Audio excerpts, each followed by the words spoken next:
Oke, selamat pagi teman-teman. Selamat pagi. Nah, setelah kemarin kita melakukan proses pengecoran epoksi dengan hasil yang kurang lebih seperti ini ya. Nah, sebenarnya untuk epoxy casting ini ada dua proses finishing, ada dua sistem yang bisa kita pakai. Yang pertama adalah dari proses epoxy casting ini setelah jadi bisa langsung kita amplas, langsung kita poles, hasilnya akan langsung mengkilap. Nah, tetapi opsi kedua adalah kita juga bisa kombinasikan dengan clear, yaitu pakai sistem clear PU. Nah, untuk ini kita pakai jenisnya clear PU 91.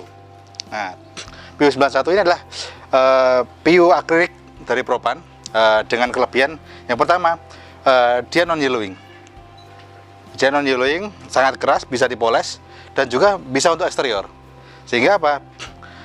Harapannya dengan tampilan epoxy casting yang cantik ini, dengan kita kombinasi dengan clear yang non yellowing, sehingga hasilnya akan tetap cakep lah, nggak berubah warna seperti itu ya. Nah, untuk secara kemasan ada dua item produk setiap dusnya ya. Jadi ada komponen A dan juga komponen B. Nah, komponen A ini secara kemasan ini 800 mili, jangan komponen B 200 mili dengan pencampuran 4:1 dengan penambahan thinner kurang lebih ya 50% lah. Oke, langsung kita coba aja ya. Oke. Nah, jangan lupa kita pakai gelas ukur agar pencampurannya lebih akurat. Nah, karena bidang yang kita aplikasi nggak banyak, kita campur dikit aja. Tadi pencampuran berapa? 4:1, betul. Kita nyoba 800, terus 40.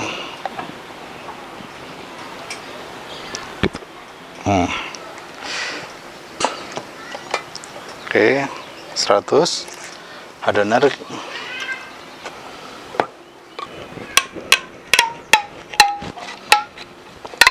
Nah, oke, 100 berarti komponen B-nya 25. Oke. Nah, jangan lupa tuh kembali. Nah, yang perlu diperhatikan teman-teman, pastikan untuk pencampuran cat jenis dua komponen adalah pastikan komponen A dan B dicampur terlebih dahulu. Nah, setelah itu kita tambahkan thinner. Nah, untuk pengerjaan finishing PU yang perlu diperhatikan adalah thinnernya harus menggunakan thinner jenis PU. Nah, kalau kali ini kita pakai thinner poliuretan dari propan. Nah, pertanyaannya kenapa harus pakai thinner PU? Kenapa nggak pakai thinner A atau A spesial? Nah, sekedar informasi, cat jenis PU ini sangat sensitif terhadap air dan juga alkohol. Sehingga apa? Kita kan nggak tahu nih thinner di lapangan di luar thinner PU itu kandungannya apa aja, berapa kandungan alkoholnya, airnya. Nah, nanti akan riskan muncul masalah seperti bubble ataupun glossnya nggak merata, atau bisa jadi blister, bintik-bintik kecil seperti itu atau yang lain ya. Nah, kita nggak mengambil resiko untuk itu. Nah, kita tetap sarankan pakai thinner PU. Nah, khususnya dari propan seperti itu. Nah, kita tambahkan. Oke.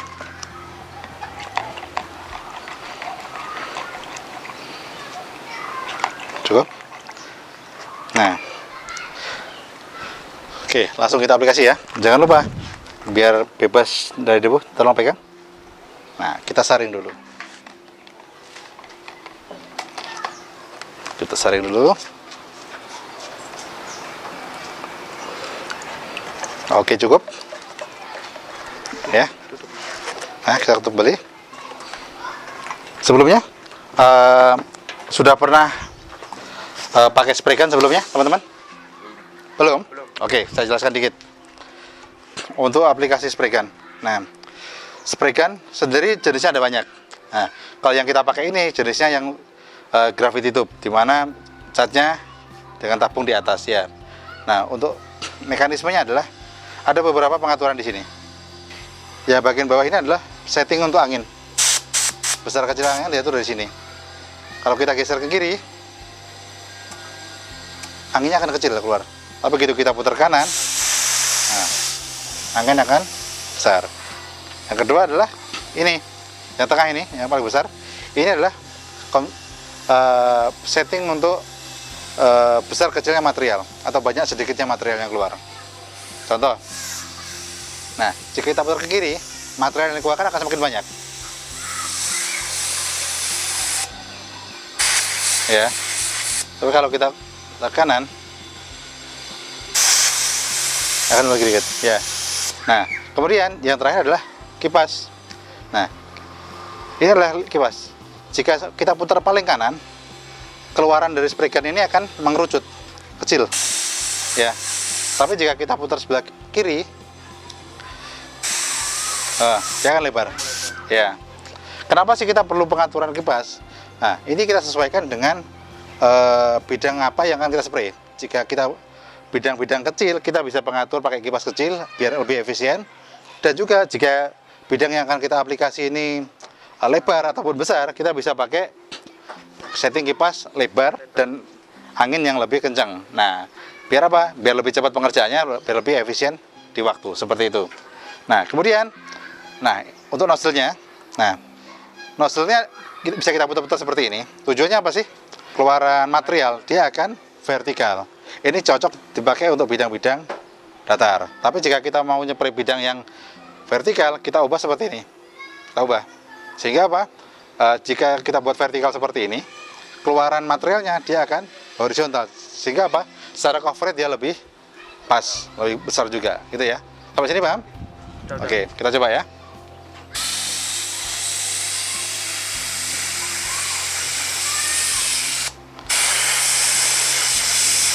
Nah, oke. Kita coba aplikasi PU91 ini di atas epoxy casting.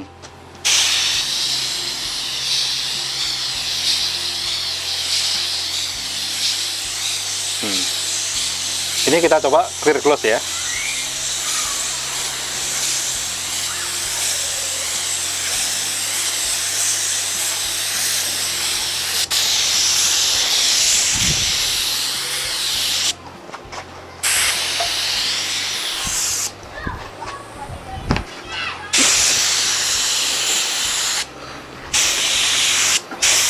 Nah, kita ulang lagi. Kita ulangi 2 jalan biar memastikan merata. Oke, cukup seperti ini. Nah, langsung terlihat ya bedanya ya. Gloss. Nah, langsung gloss ya. Nah, kelebihan PU91 ini selain transparansinya tinggi, dia juga keras. Secara kekeringan sentuh mungkin 2-3 jam bisa kering. Tetapi untuk masuk proses poles butuh paling nggak overnight ya. Nunggu semalam dulu baru bisa kita poles seperti itu. Oke. Nah, gimana? Glossnya oke ya? Oke. Tadi udah kita coba ya sama-sama untuk aplikasi PU91. Aplikasinya cukup mudah ya, cukup mudah. Kurang lebih hasil juga bisa dilihat. Glossnya sangat bagus sekali. Nah, ini bisa jadi referensi teman-teman untuk kedepannya. Nah, PU91 ini selain untuk epoxy casting ini juga bisa dipakai untuk clear duko dan juga clear furniture yang lain lah. Dimana kita yang keunggulannya adalah non yellowing dan juga keras, bisa untuk eksterior juga ya seperti itu. Nah, saya rasa cukup. Nah, semoga dengan kita mempelajari finishing untuk epoxy casting ini dipakai 91 ini bisa menjadi tambahan bekal teman-teman untuk ke depan bisa lebih dikreasikan lagi seperti itu ya. Oke.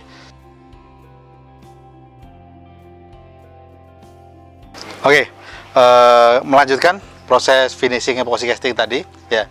Tadi kan kita sudah belajar mengenai proses finishing epoxy casting dengan kombinasi PU91, betul ya? Nah, yang tadi spray. Nah, ini kita pakai yang pure pakai epoxy casting propan. Nah, langsung kita poles. Nah, hasilnya seperti apa nanti kita buktikan. Nah, sebelumnya untuk proses finishing sebelum kita poles, kita ada proses namanya pengamplasan terlebih dahulu. Pengamplasan. Tujuannya apa? Kenapa kita amplas? Karena proses epoxy casting begitu proses pengeringan kan kita tinggal cukup lama itu, ya kan? Nah, khawatirnya ada debu-debu yang nempel di atasnya atau kotoran. Nah, tujuannya amplas untuk menghilangkan semua itu, ya. Kita kikis semua. Terus untuk pengamplasan pakai nomor berapa? Bertahap. Mulai dari amplas nomor 800 naik ke 1000, 1500 dan jika perlukan bisa sampai amplas 2000 seperti itu ya. Nah, kurang lebih jika sudah selesai diamplas kurang lebih seperti ini hasilnya. Agak kusam ya, tapi nggak masalah. Nah, nanti kita akan masuk ke proses poles. Nah, kita pakai kompon untuk proses polesnya. Taruh seperti ini, diratakan saja. Nah, seperti ini.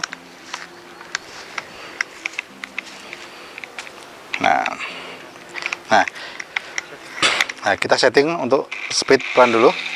Pertama kita aplikasikan pakai wool terlebih dahulu ya, untuk ngikis permukaan yang kurang rata. Nah,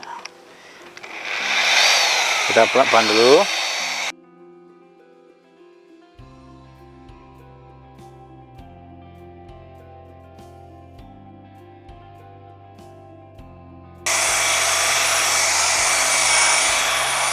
Nah, gini. Pertanyaan adalah sampai ke tahap apa dan berapa lama proses untuk polesnya sendiri. Nah, sampai permukaan yang awalnya kusam seperti ini, glossnya mulai muncul, ya, sampai glossnya mulai muncul, kurang lebih seperti ini. Nah, ini kan baru tahap awal, tapi sudah langsung kelihatan ya, antara yang belum dipoles sama yang masuk proses poles. Nah, tahapannya akan kita lanjutkan terus seperti ini. Nah, sampai kinclong. Nah, intinya adalah semakin matang dalam proses pengamplasan, dalam artian pengamplasan semakin halus, maka proses polesnya akan semakin jernih dan lebih cepat, seperti itu.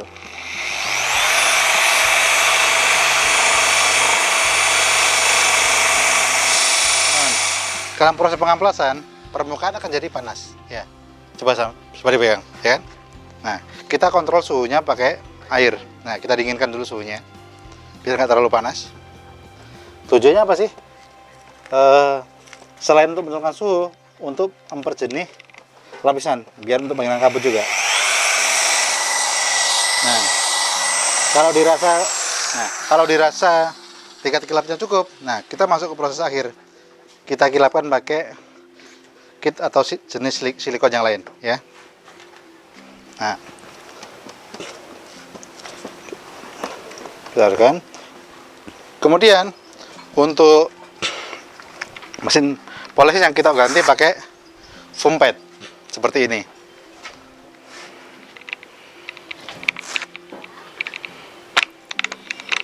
Pastikan simetris biar putarannya stabil. Oke.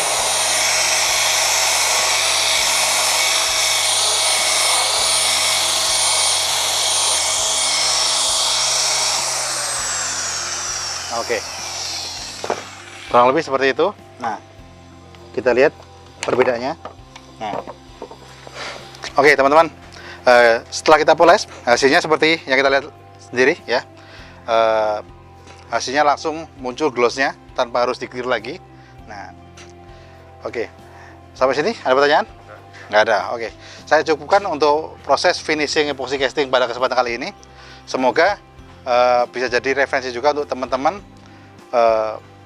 paling enggak dengan proses pembelajaran epoxy casting selama beberapa hari ini bisa paham dan mengerti bagaimana proses awal pengerjaan epoxy casting, proses pengeringannya, pengamplasannya hingga proses finishingnya. Oke, saya rasa cukup sekian. Terima kasih.